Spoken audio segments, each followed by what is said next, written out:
The Rhea Ripley and Jade Cargill feud looks like it's about to receive a huge wild card. We'll also check out what's happening with the Wyatt Sicks, Sami Zayn, and more. Starting things off with the Wyatt Sicks, because this is a situation and storyline that's getting pretty dreadful and fans have definitely passed their breaking point here. The feud between the Wyatts and MFT initially started in November, and right towards the start, everyone had a little bit of hope for the feud. It had been a while since MFT or the Wyatts did anything of substance, so taking both of those teams and putting them against each other seemed like a pretty decent idea. There was nothing else for these two factions to do on Smackdown, so putting them in this feud against each other kept them busy and active. But it did not take long before the story between both teams started to flatline. Solo Sikoa and MFT eventually took the tag team titles from the Wyatts, and the most significant moment of their feud so far was January 9th, where Solo's family stole the Wyatt family lantern. So that was something different, and finally a big moment for their feud at that time in January. Everyone wanted to be patient and to see where do they go with this new direction of Solo being in possession of that lantern. But Solo stole that lantern, and it feels like nothing else significant has happened ever since. The story has just been stagnant since January 9th. So here we are over 2 months later since the lantern was stolen. MFT is still in possession of the lantern, and it feels like nothing else has really happened to push this story forward. Feels like it's been stuck in the same exact place for the last 2 months, and as a viewer and as a fan, it can be a bit exhausting and frustrating to see a storyline make no progression over such a long period of time. And to make this storyline more frustrating, the Wyatts have gotten the lantern back several times in recent weeks, but MFT just instantly steals it back every time, and the crowd is barely reacting and barely cares, because it's just so drawn out and repetitive. We've seen the Wyatts get the lantern back 3 times, and it gets stolen back every single time. So at that point, the crowd and the fans at home are both sick and tired of seeing the same exact thing play out every single week, with no actual story progression ever taking place.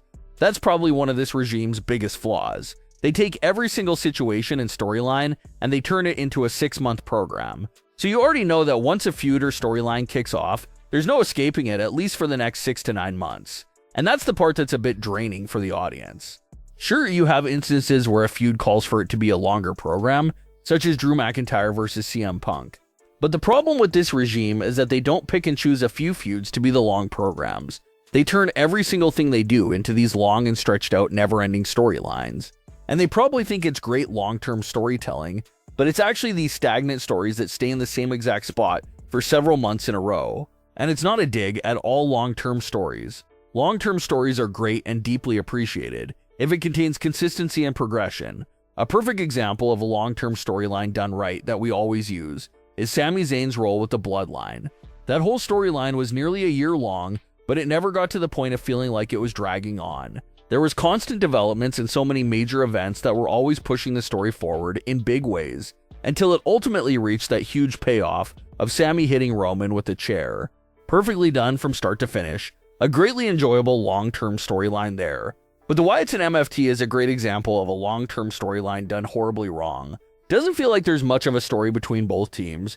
There's no big events that push the story forward. It just comes off as two teams fighting each other endlessly, because there's nothing else for either of them to do on Smackdown. The angle with the lantern is just horribly getting dragged on, and it's been so long that it's hard to care anymore. If the lantern angle would have been a few weeks long, maybe it would have been a nice little moment in the story. But the fact that it's been over 2 months, and the fact that it's been restolen multiple times, it just really deflates the entire situation.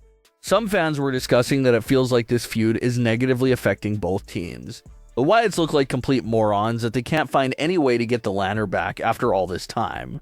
And for MFT, you got the tag team titles already, so why do you care so much about the lantern anymore?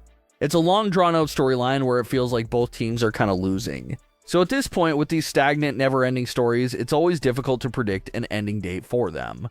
But maybe they dragged it on this long for it to end at WrestleMania, possibly. Maybe Uncle Howdy and the Wyatts get their lantern back at WrestleMania 42, and that'll be their WrestleMania moment. That's the only logical ending to this dreadful storyline. If it somehow extends past WrestleMania, fans will be absolutely speechless, but then again, maybe not so surprised. Speaking of repetitive angles and stories, that brings us to what Sami Zayn has been up to. Ever since losing his Elimination Chamber qualifier in embarrassing fashion to Cody Rhodes, Sami Zayn's character has been going through a lot mentally, and he's dealing with a lot of mixed emotions. One side of him hates Cody's guts for doing him dirty like that, but the other side of him still acknowledges Cody as a close friend and as an equal. So those two different sides of him have been causing Sami to have some pretty awkward conversations backstage.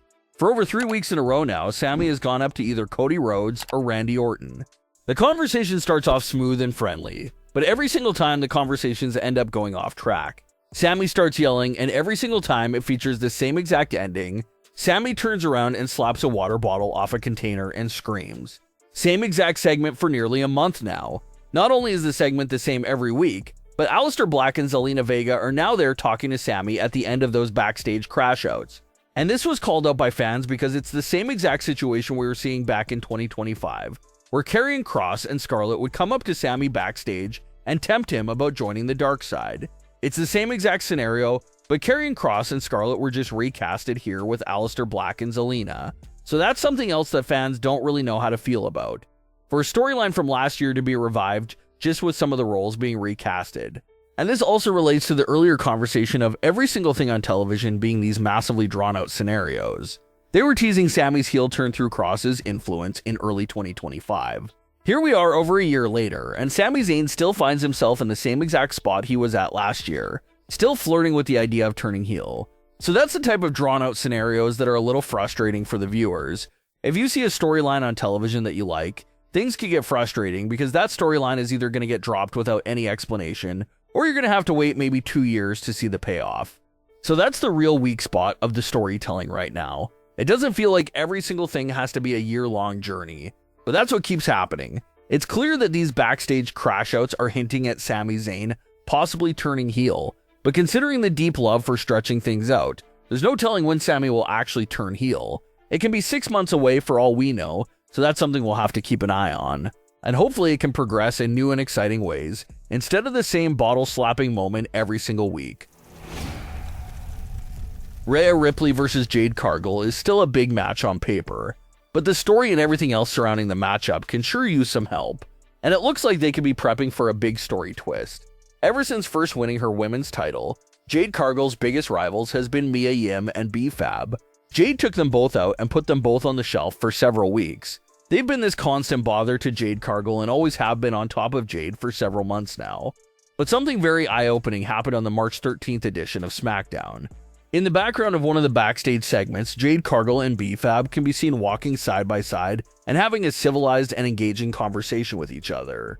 Of course, we can't hear the context of their conversation, but their body language says it all. They're not being hostile towards each other like we've seen in recent months. They're walking side by side and appear to be deep in their conversation. Judging based off that background teaser, it surely looks like Jade Cargill is recruiting B-Fab to join her, and it looks like that attempt is going pretty smooth so far. Usually when they show these types of teasers of two superstars talking, it does often lead to an on-screen link-up. So it looks like there's a high chance B-Fab either gets involved in the Rhea versus Jade feud over the next few weeks, during the build-up to really stack the odds against Rhea Ripley, or they may just hold off until WrestleMania itself to reveal B-Fab's affiliation with Jade Cargill. Could some interference by B-Fab at WrestleMania serve as the reason for Jade retaining over Rhea Ripley? This feud was definitely missing something, and this could really shake things up for the whole story. If Jade successfully recruited B-Fab, it's only a matter of time before B-Fab strikes on Rhea Ripley. This also has fans wondering if they could even be starting up a faction for Jade Cargill to lead as well. If someone wants to get their hands on Jade Cargill and that title, maybe they would have to go through her faction, and that could be fun as well. But what are your thoughts on today's stories? Leave your comments below. Don't forget to subscribe with all notifications on, and leave a like if you enjoyed. Thanks for watching, guys.